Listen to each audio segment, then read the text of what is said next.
নজর রাখবো পরবর্তী খবরে। প্রাথমিক নিয়োগ দুর্নীতি মামলায় সিবিআই এর ভূমিকা এবার সন্দেহ প্রকাশ। নিয়োগ দুর্নীতি মামলায় সিবিআই এর ভূমিকায় এবার সন্দেহ প্রকাশ করা হলো। বিচারপতি তপব্রত চক্রবর্তী তিনি কিন্তু সন্দেহ প্রকাশ করেছেন।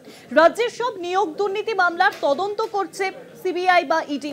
প্রাথমিকে ৩২,০০০ মামলার তদন্ত শেষ হলে জানা যাবে কারা জড়িয়ে রয়েছে দুর্নীতিতে। আরো জানাবেন এখন সরাসরি রয়েছেন আমাদের প্রতিনিধি পীযূষ কান্তিনা। পীযূষদা, দেখো, প্রাথমিকে নিয়োগ দুর্নীতি মামলার যে ৩২,০০০ প্যানেল বাতিলের নির্দেশ দিয়েছিল একক বেঞ্চ, সেইটিকে চ্যালেঞ্জ করে প্রাথমিক নিয়োগ দুর্নীতি মামলার শুনানি চলছে এখন ডিভিশন বেঞ্চে। ডিভিশন বেঞ্চে এই দুর্নীতি মামলার নিয়োগের শুনানি দীর্ঘদিন ধরে চলছে। আর যখন শুনানি শুরু হয় বেলা ২টোর পর, তখন নিয়োগ প্রাথমিকে ৩২,০০০ মামলার তদন্ত করছে সিবিআই এবং সেই নিয়েই কিন্তু এবার সিবিআই এর ভূমিকা নিয়ে সন্দেহ প্রকাশ করা হলো আদালতের তরফে। বিচারপতি তপব্রত চক্রবর্তী তিনি কিন্তু নিয়োগ দুর্নীতি মামলায় সিবিআই এর ভূমিকায় সন্দেহ প্রকাশ করলেন। রাজ্যের সব নিয়োগ দুর্নীতি মামলার তদন্ত করছে সিবিআই বা ইডি। প্রাথমিকে ৩২,০০০ মামলার তদন্ত শেষ হলেই জানা যাবে কারা আসলে জড়িয়ে রয়েছে দুর্নীতিতে। বিচারপতি তপব্রত চক্রবর্তী তিনি কিন্তু আজকে এই কথাই জানালেন। প্রাথমিক নিয়োগ দুর্নীতি মামলায় সিবিআই এর ভূমিকা এবার সন্দেহ প্রকাশ কলকাতা হাইকোর্টের বিচারপতি তপব্রত চক্রবর্তী।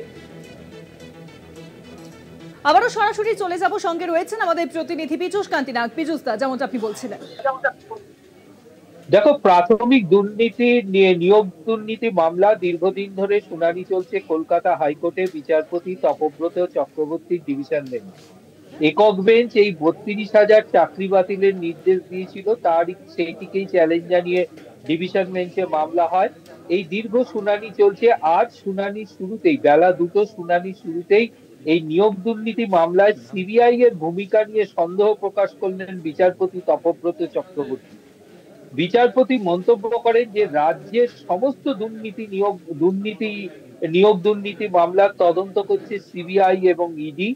এই তদন্ত কবে শেষ হবে সেটা কেউ জানে না। এই তদন্ত শেষ হলে তবেই জানা যাবে যে এই নিয়োগ দুর্নীতি চক্রের সঙ্গে কারা যুক্ত ছিল এবং কারা মূল অভিযুক্ত।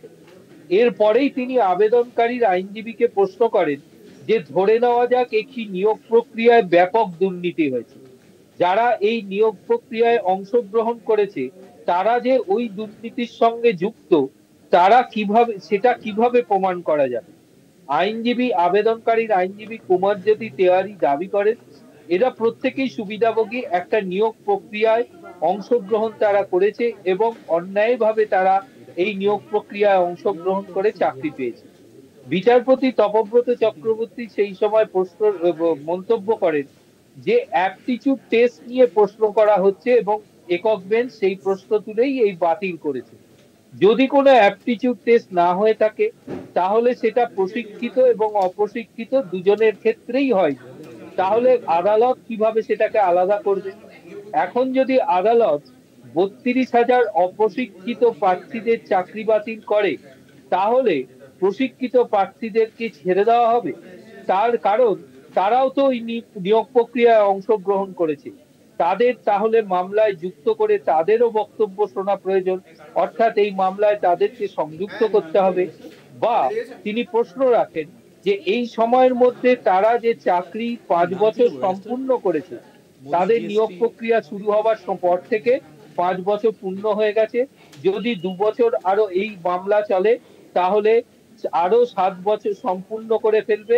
এরপরে তারা গ্র্যাচুইটির একটা অংশের যোগ্য বলে বিবেচিত হবে না। তাহলে এর সমাধান কোথায়?